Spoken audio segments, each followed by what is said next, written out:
So now we are going to actually write something. So you get the idea how does it actually work and why is it so important. So open your terminal in the monorepo. In the universe monorepo. No possible.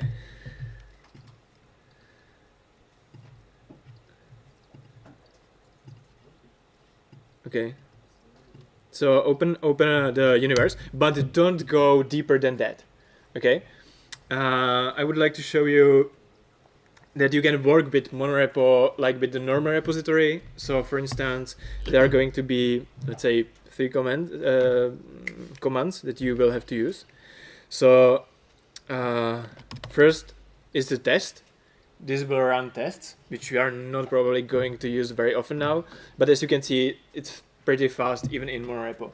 And this is because there is some clever algorithm behind the scenes that actually checks what's necessary to be tested. And at this moment, I didn't write anything, so there is nothing to test. Easy. And you can see that it actually correctly detected that I was working in workshop.js Saturday. So it tries to find something related to this workspace, but there are no tests, so nothing to test. End of story. So, but I'm working from the root project. Okay, so try it. If it's not working, just please raise your hand. Now the other command you should try and you should use heavily is yarn-lint. Oh, sorry, I should write it's yarn-lint. When I write just the y, it's yarn-lint. Okay. So again, very similar way how to work with the monorepo. It tried to find what's necessary to lint, and it didn't lint anything because I didn't change any like relevant files in the repository. So again, it's very fast. And the last command is yarn flow. And yarn flow will do flow check super fast. So maybe for you the first run is a little bit slower because you didn't run it before, but the second run should be really very, very fast. So you can actually run the whole GraphQL test with yarn test / comma ci. Is it comma? Yeah. Hyphen. And it will run basically all I just said plus some additional checks. But in reality, it should be very, very fast, even with the 20 projects in the big mono repository. So that's what I want to show you, that you don't have to be scared of mono repositories, don't worry. Now, we are going to start the application, which you have to use yarn workspace workshop.js Saturday start. The command is a little bit more.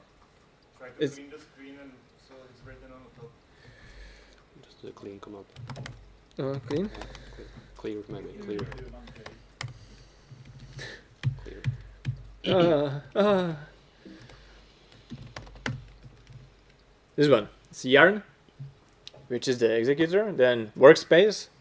So yarn knows we are going to work with your workspaces. Then there is the name of the workspace, which is specified in package.json. And start is the command to start the application. So when you run it, it should start the server.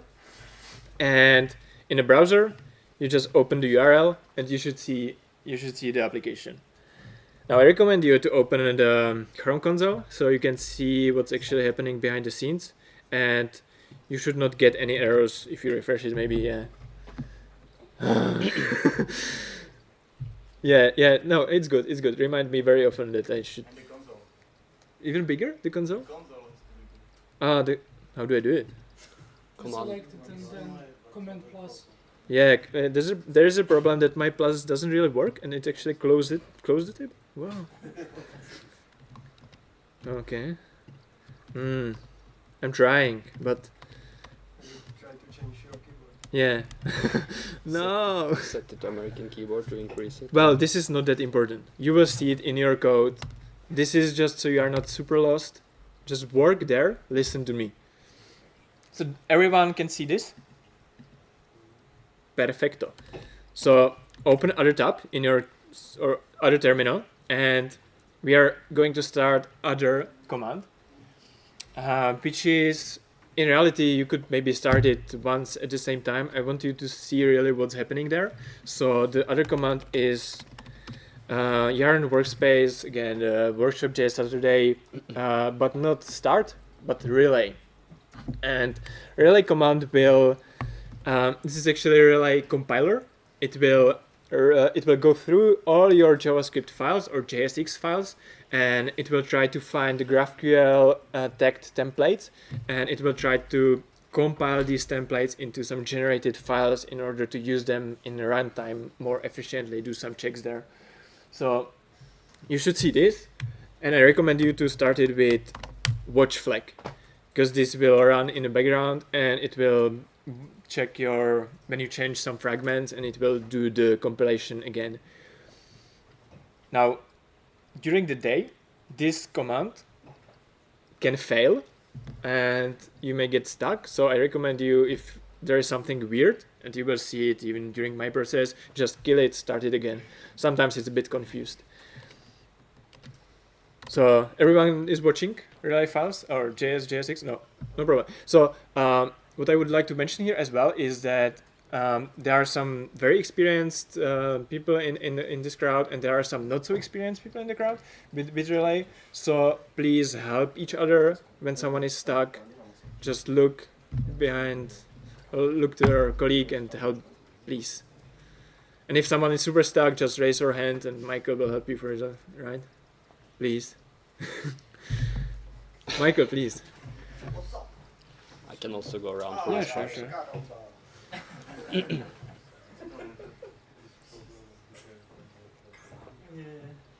So, yeah. Linux, I can hear it. So I'll just some theory around. We can continue later. This relay compiler, or everything related to these commands is written here, right? And the relay compiler is actually looking into the monorepository and is trying to find to get the file with GraphQL schema definition.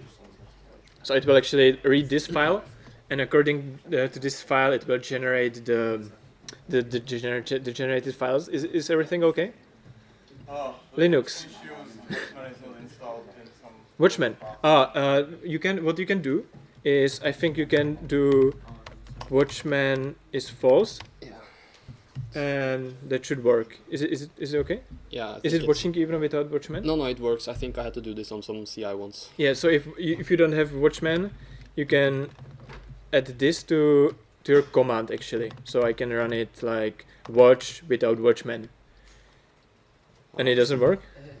Because it's probably something else. Watchman is required to watch. Okay, so it doesn't work without Watchman. Yeah, that makes sense. Yes. So in this case, no problem. It's gonna be, I hope, fixed in like Relay 3.1. But you can just run it without the Watchman, and every time you change something related to GraphQL, you just run this command.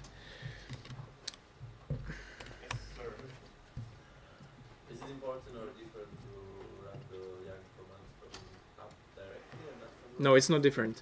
You can run it even directly from the workspace. But I wanted to show that you don't have to be scared of running tests, for example, on the whole monorepository, because that's the most common concern, I guess. It's like it's too big. It's like very difficult to test it, and also like some people are trying to build a monorepository very differently, like just move the projects next to each other and then just go into the project, run something there. So this monorepository works very differently from the rest of the monorepositories you can see in our company. Basically, it's just it behaves like one repository. All the tests, like for instance the CI, it runs just yarn test. It doesn't run yarn test on every workspace. It's not necessary. We have a way how to do it differently. Okay, so I will run the relay, and let's finally do something. So when you open the application, there is index.js, and which is not that important for you. You should be more interested in app.js, and currently I'm just fetching some format there for currency, for Czech currency. And I will just very briefly describe what does it do. So as you can see, I'm importing kiwi/relay, and I'm importing here GraphQL tagged templates basically, and query renderer. Now query renderer is a is a normal React component that expects GraphQL query, which I wrote here. You see, it's a property query, and it's text template with the string. And I can actually show you, and you should open it as well. Open GraphQL.kiwi.com. And you will see playground. And you can write there the queries. Copy paste here, for example, the query, run the query, and you will see what is the raw output from our GraphQL service. So this is what Relay actually gets on its input, and it distributes this JSON into your components. Everyone successful? Again, if not, just please don't sit here. Make sure that you have everything working. So this query renderer is a bit different from original query renderer, because for instance it expects and it's required to add there the client ID if you do not provide your custom environment. Now the client ID is used for the client identification, so when you are sending requests to our server, we know who sent these requests. It's very important for us to know who is sending us too many errors. And also we don't use by default how is it called, renderer property. We use onResponse property, which is a little bit different from React Relay as well. You pass their function, and this function expects only props that are being returned. So in this case, I am fetching currency format. You get currency format. In Relay, like raw Relay, you get some errors, some properties, so you have to deal with it a little bit differently. In this case, this query renderer takes care of the loading, which you see there is some loading, and it handles some errors gracefully. So maybe I can try to no, let's skip it for now. So this should work for everyone. If not, raise your hand. And there's one important file. You should be checking these files. Those are in generated folder. And this generated folder generates some metadata here, which are not that important now, but it generates the GraphQL query you are actually sending. And now it's simple, but later on it's going to be a bit more difficult. And most importantly, it generates flow types. So you can use these flow types, and you can import the type of the response. And I actually use this file very often because I just sometimes don't remember how should I use it. So you can check the response here, and you can see it's the currency is being returned, and it can be null or undefined, and inside is format, which can be also null or undefined. And this way I work with it actually. It's like I have the props that are being returned from the query renderer, and I can get the currency, which can be null or undefined, and I can work with the format. I have a question, please. We have worked with this GraphQL metadata file before, but we had an issue to access some subfield. Like if I want to access a tag, which is a children of another type, is it possible someone in Flow? Because I think it's a limitation. It is possible in Flow, yeah. So what to do? No. I have to repeat it because I have mic here. Yeah. So what to do if you need to access, like for example, this directly, right? Yeah, exactly. Now you can do it. There is a construct in Flow, but I will not tell you how to do it because I believe you have something wrong in your application. Usually. And from my perspective, the right answer is to decompose the components a little bit more, because and I will show the decomposition later, but when you do it, Relay will generate other generated file for your new decomposed component, and it will generate it with the correct flow types and on the correct level. So this way you can import it, just play with your components a little bit more if something is getting complicated. And this solves everything, honestly. Also, one question. Yeah. I just realized that a generated query is also ID field, but it's not generated in the type. Here. Yeah. It's in query, but it's not in the type. So if you want to use this ID, it's not Okay, but you didn't write it in your code. Yeah. And this is... sorry. Yeah, but do it, please. So the question was, here's query, here's ID, but this ID is not generated in a flow types. And I will tell you why. It's because I didn't write that I want ID. It's not my requirement. It's requirement of Relay in this case. So Relay edited the ID because what Relay compiler actually does, it takes your queries and it will run a lot of transformations on top of it. It's like tens of transformations on top of it. And one of the transformation is to add this ID, which is one of the very, very few requirements of Relay, like to have server that is not completely fucked, and ID is one of the things that should be in ID, and you don't have to take care about this if you are using GraphQL.kiwi.com. It just works. So yeah, Relay is generating some other stuff, like for instance, in some cases, you can see that it generated something like this. It needs to read some metadata about the query, but again, it's just something internal. This file in general, it's internal, it's generated, so definitely read it, but this is your source of truth. This is what you should be working with. Can I just say, I think also the Relay compiler will fail if this type doesn't contain an ID field. So you'll get an error when you try to run the Relay compiler. So every type must contain ID field. Not every type probably, but on the root level, I guess. Yeah, I think the requirement is that you have to have at least one field with ID or something like this, because otherwise it can like do some magic there. I'm not sure, but yeah. But honestly, we are now digging into something we should not. This just works. We built our GraphQL server according to specifications, so don't worry about these like not weird, just parts that are hidden somewhere in generated files. It will work for you now, today, perfectly, don't worry. So now, today we are going to work with our locations, and we are going to build mostly around pagination of these locations. So let's fetch some locations from our GraphQL services. So we have a query for it. You can fetch all locations like this. Let's fetch all of them.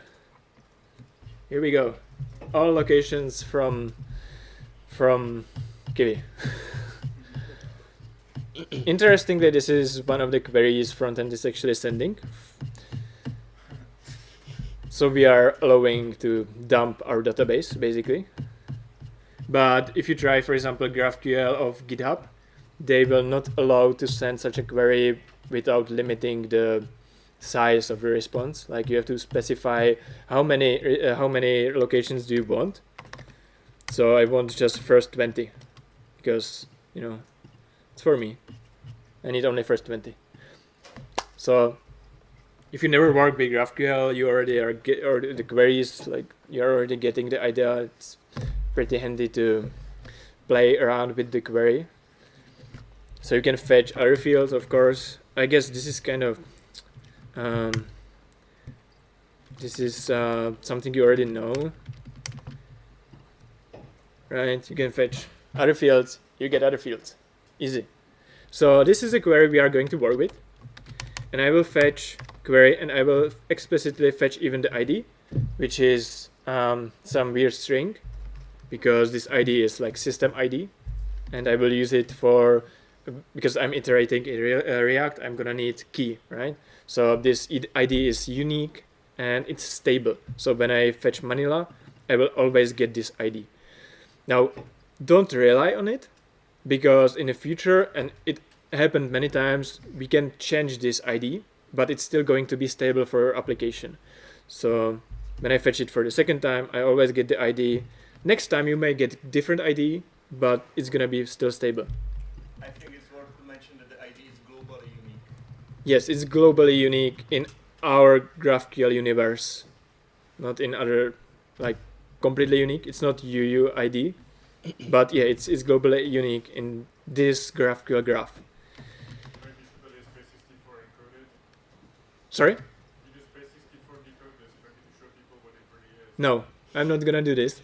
There is a reason for it. Don't decode it. Never ever. Yeah, it's true. It's base64. Okay, I will show it. I will show it.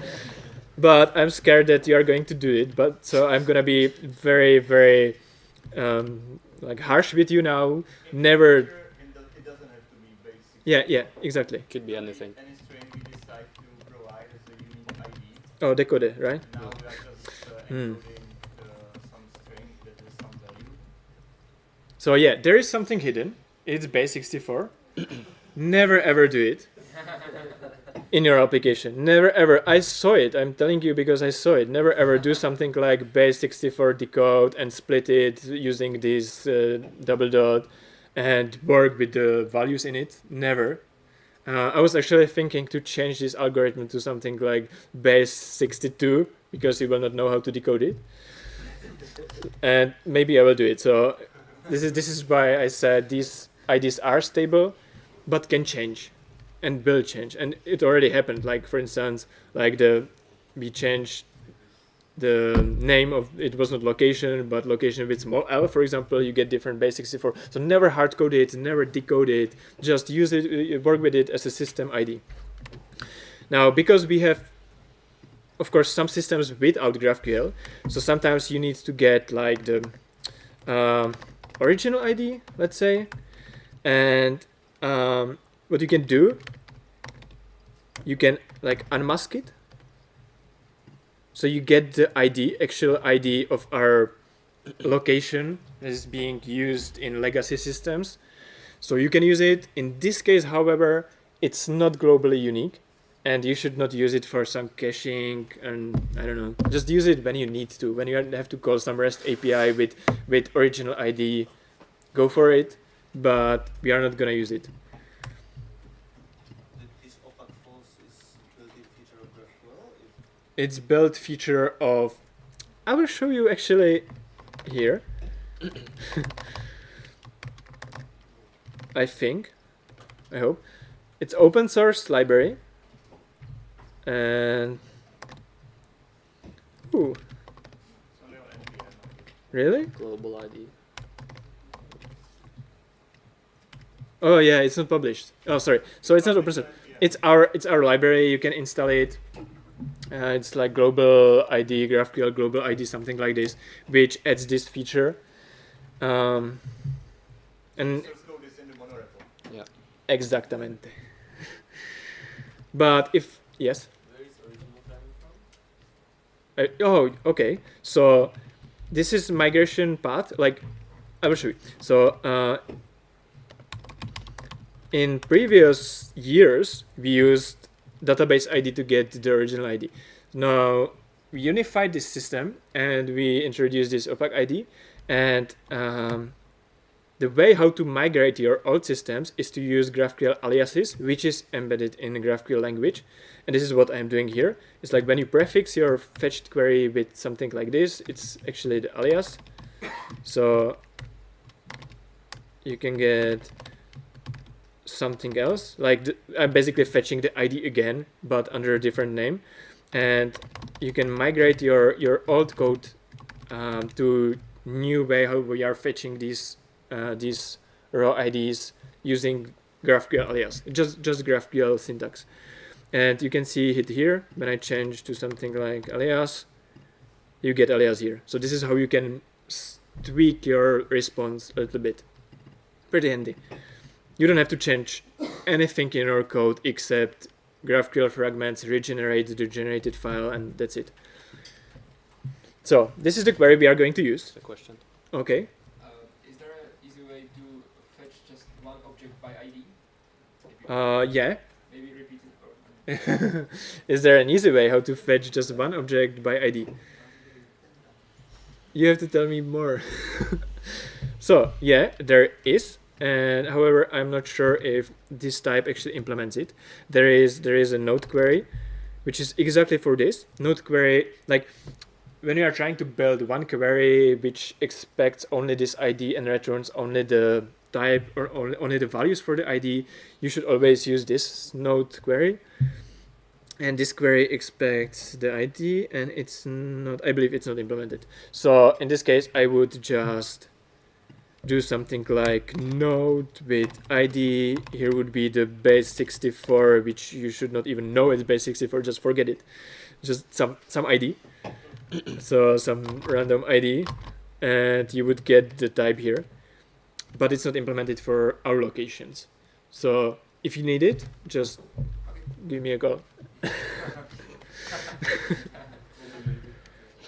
Call me maybe. So let's use this query. Let's use it here. Now, as I mentioned before, Relay should regenerate the file, so you should see it. And it changed this file, so I can see some changes. I have new flow types, and I can work with that. And that's it. So let's iterate some, I'm getting the render props, then all locations. You can actually see it here. I'm fetching all locations. So it's gonna be allocations, edges. Now edges, if you look at the type, it's array. It's annotated as a read-only array, so you can only read from it. It's like flow type. So let's map these edges, and inside the edges there is a node,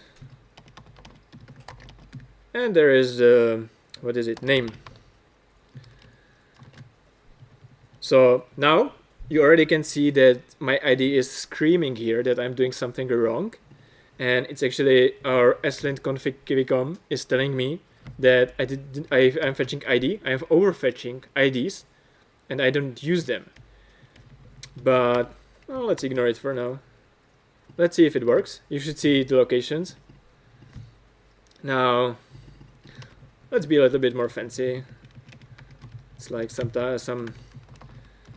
divs here, or views if you are in React Native, right? Maybe let's do ordered list, and inside the ordered list let's use some items. That's gonna be nice. No? Don't forget to do the right JSX syntax. But now, beautiful. And you can see, of course, the error. I'm not using the key prop. Important. So I will use it. And it's in edges node ID. And now it's without any errors. Beautiful. Maybe, it's not like super nice here. So let's destruct this and like this maybe. Just, playing around with JavaScript. So you should see this, and let's wait a little bit.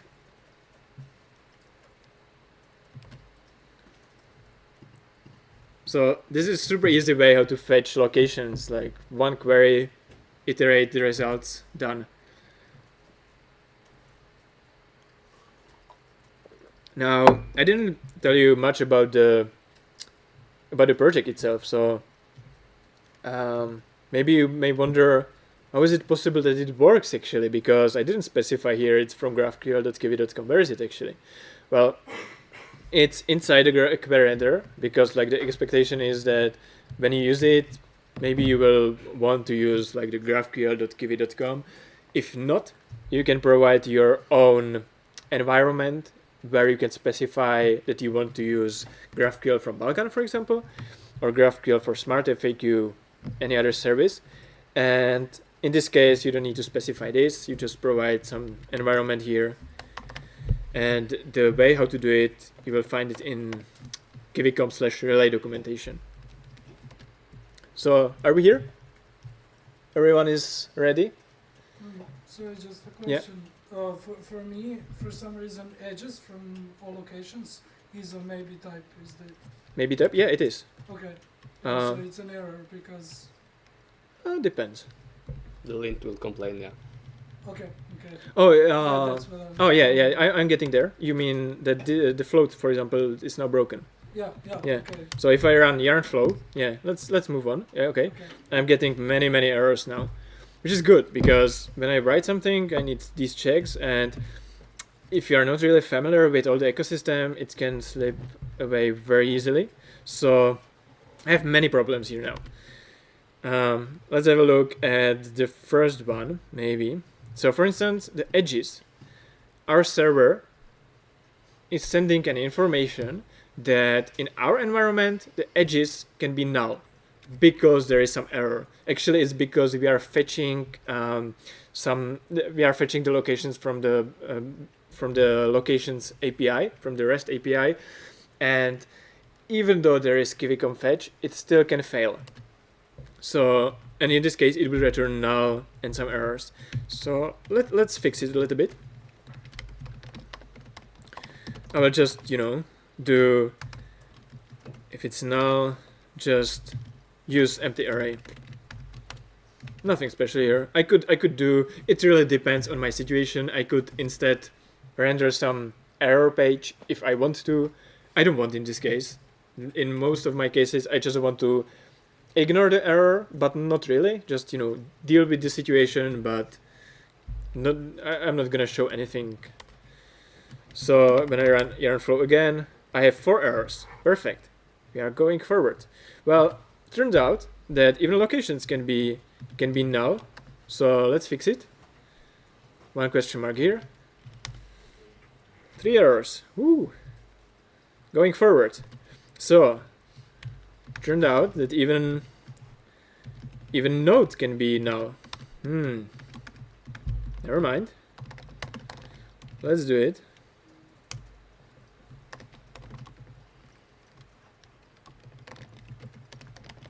Just skip this case if it's really null. Just check my code if it's okay, just in case. Only 1 error now. Perfect. So, really? Okay. So what if edges is null? Null, right? So, what is here? Really? Should return null, and if null, to shut it up. Okay. Yeah. Okay. Looks like it's fine now. Just fix your flow errors now. Basically, your goal of next 2 minutes should be fix flow errors. Maybe if you're not familiar with this syntax, is there anyone who is not familiar with this syntax? Or this or this? Cool. You're not? You want explanation? Okay. So,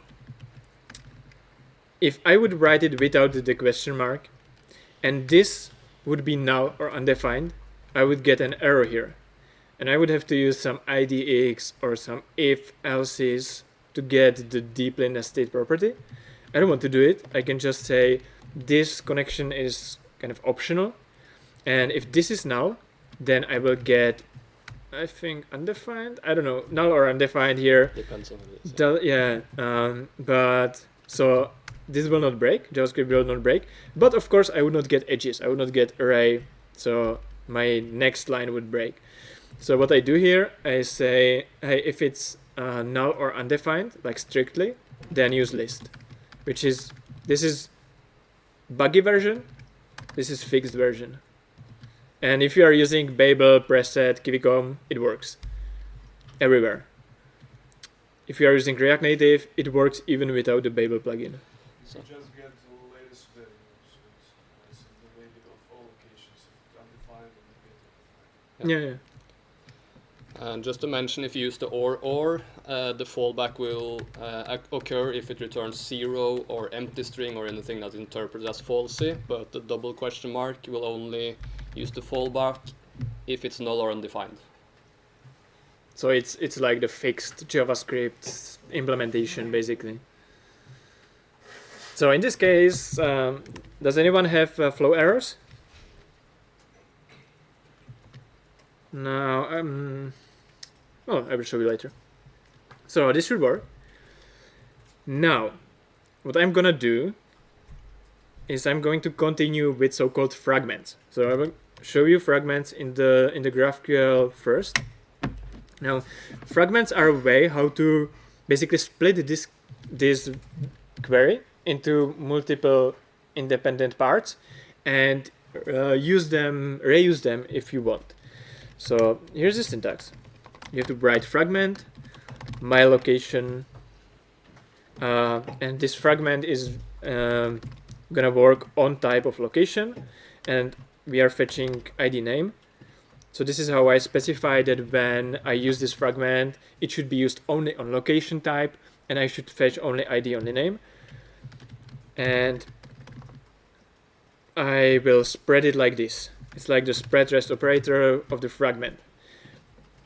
It's pretty simple syntax. You will learn it very fast. Now, the important difference from in between what we had and what we have now is that I have basically two strings that can be used independently, which is very handy because of what we are going to do. So everyone is having fragments. It's like, I know for some people it's now maybe very boring, so just be brave and help your colleagues, please. Okay, so we have fragments, and now we are going to build today multiple versions of pagination of the locations, because this list is like beautiful, but we go forward, backward. We want to do the infinite scrolling and stuff like this, which is very common in mobile and website applications. So what I'm going to do now, I'm going to take basically the whole implementation of this, and I'm going to move it from the root app.js into some other file. So let's move it into all locations.js.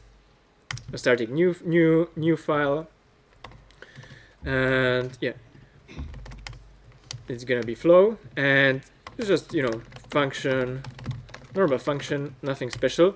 But in this case, I know I'm not gonna work with the React component itself, but I'm going to work with let's say container of this component, which will describe what data requirements are necessary for this one.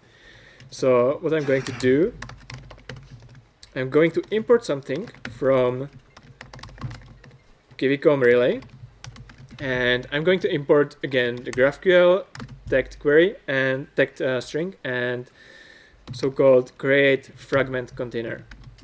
Now, create fragment container is a higher order component that will help me to define the data requirements.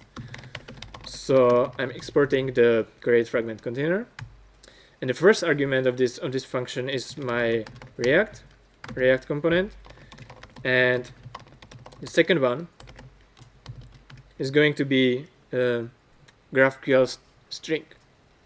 Sorry. And actually, this is the place where you put your fragments, because this is why I mentioned the fragments, right? So I will do I will write a fragment here. It's gonna be fragment all locations on root query, and root query is our root type for queries, which is basically being returned from this query. So I can move this part here, and I have the fragment name here, so I will just spread it here. Done. Our GraphQL data requirements are basically done, except there is still one very big problem, as you can see. Many errors. So just move it, and now let's check this error. Now, the thing is that we used to write query fragment containers like this, but this syntax in practice is a little bit magic, and Facebook engineers removed the support for this completely from Relay a few weeks ago. You could actually write like more fragments here. pretty interesting. Like fragment, other something, spread some other fields, use it like for each other. Now, this syntax is not supported anymore. So let's write modern syntax. And I'm mentioning here, like from beginners, they don't care, but like for people who actually write it every day, that you should stop writing it. And if you are again using flow with our flow types, then flow will tell you, not Estlin in this case, flow. Let's write instead an object. You just replace the one query text string with the whole object. You see, it's object with property locations, and inside is the query itself. This way, again, you can write multiple fragments inside the object, and it will not be confusing. And the reason why it's not going to be confusing is that now its flow is shouting at me that I have wrong name of the fragment. I should name it differently. I should add underscore name of the fragment that is being specified here. I think this is okay for now. The other errors are related to the fact that we are not using any field from the fragment yet. But I have to do something else. I have to take the name of the fragment, and I have to spread the actual name of the fragment because the name changed now. And now I will just take this implementation, and I will just copy paste it, and just refactoring, copy pasting here. It's obviously still broken now, but I just took the implementation from here, put it there. Now this is my exported component, so I will take the component itself, spread it here. Can delete this. So our app.js is almost done. We extracted basically everything away. We are using the fragment itself, which is being specified here. And we are using the component itself, which is being just rendered. Now we are not done yet. You can still see that it's pretty red, but we are getting closer. Now, if you are running the relay fetch, it already did something in the background. If not, just run it manually. And you can see in the generated files, it generated new file for the fragment with the correct flow types. So if I would need to access some other stuff from here, I would need to decompose it again, which we are going to do in a few minutes. So everyone is catching up? Or am I too slow? No? Too slow? A little bit slower. Slower. Okay. Should I repeat something? Which part should I repeat? Just show. Okay. No problem. Just show the part with fragment. With fragment. Okay. So in the file with the fragment, there is just a functional component with all locations. I moved inside the fragment. I moved the whole implementation from app.js, the DOM with ordered list, with lists, with the rendering. We are going to tweak it in a minute. And I basically took everything from the previous query, the insides of the query, and I moved them into the high order component. Now this component, I just exporting default create fragment container where the first argument is the component from this file. I'm wrapping my component, and second argument is an object, and this object contains one field, which is name of my future property actually, and this field contains the GraphQL fragment itself. I know it's pretty red, so maybe it's not very nice to read it, but just copy paste it. It's fragment all locations. The first part is name of the file, the second part is name of the property, of the future property, and this fragment is going to be allowed on the root query. Once again? I think you're missing props in that function. Here. Yeah, we will get there. Yeah. So. Yeah.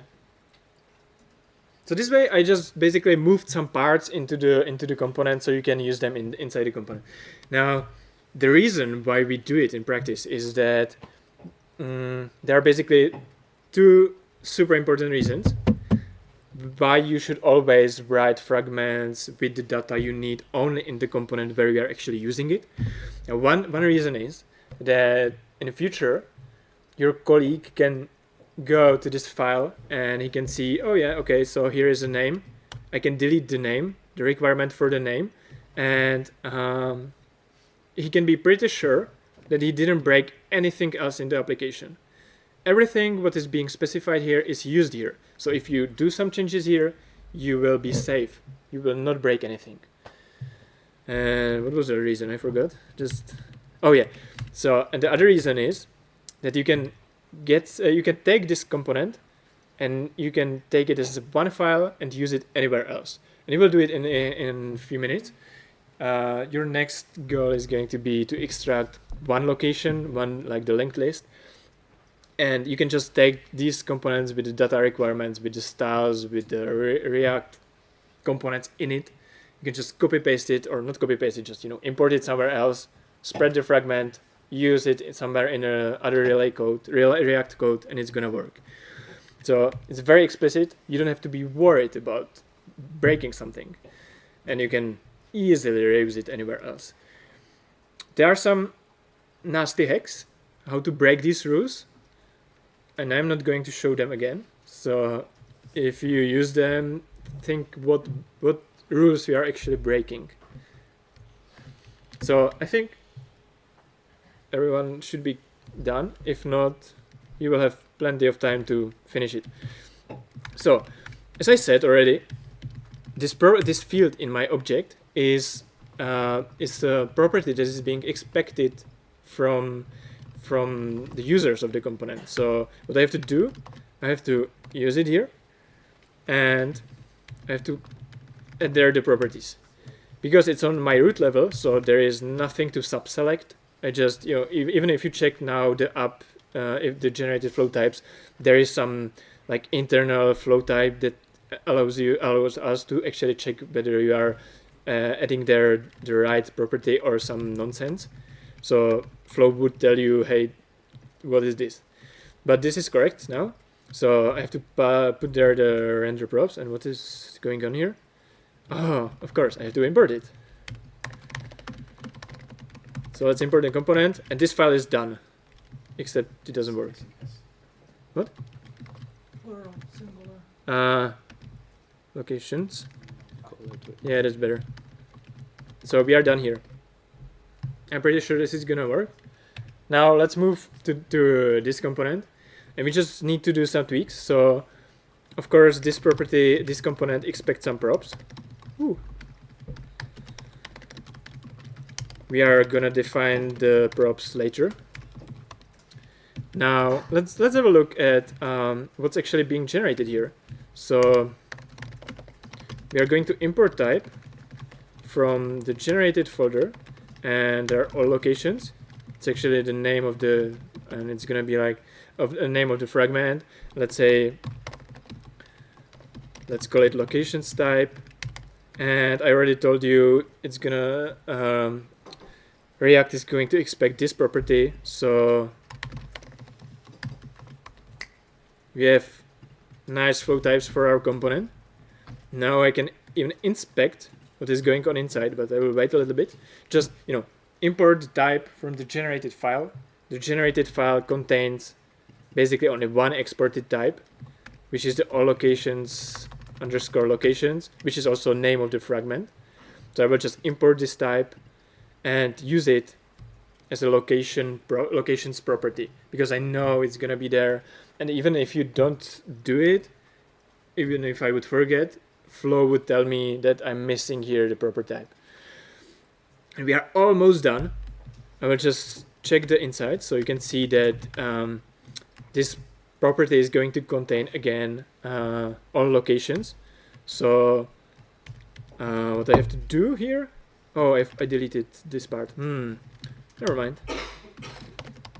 So my edges are going to be in props, all locations, and what's inside here? Edges. Just props.locations. Props.locations? No, like this, no? Yeah, I think like this. And you can see slint is now being silent because I connected my fragments to my component. So slint is happy now. In fact, let's check it. Yarn lint. You can see now monorepo lint in practice. When you run it, it knows that we touch only these files. So it will actually work only with these files. And lint is happy. Cool. What about yarn flow? Ah, yarn flow is not happy. Oh, I see. This is what you meant. Sorry. Of course. Maybe better, right? Well, I will show you. I will show you when I overdo the question marks. It's like when I'm too crazy and too careful. Let's run flow. And flow will actually tell me, hey, calm down. You don't need it here. Seems like I don't need it here. Okay. There. Okay, I don't need it here. What about now? Okay, I don't need it even here. So I overdid it a little bit, but flow is taking care of at least some parts. So now, if everything is going well, we did nothing basically, but the code is better. It should work. And your goal of next half an hour if you need, 1 hour if you need it, is to first finish this code so you don't have lint errors, you don't have flow errors, and it works properly. You can still see the locations because we are going to need this part for our pagination. But what I want from you, so you are going to train how to work with the fragments, is to extract these two properties, these two fields, the ID and name, into different component, let's say location, singular location. So you will implement there the nice logic of how to render one location in the list, and you can add some styles if you want, some flag, just be creative. But at the end I want to see something like here, location. I want to see the implementation of the location again with fixed flow types, fixed lint, everything working, and see you in half an hour.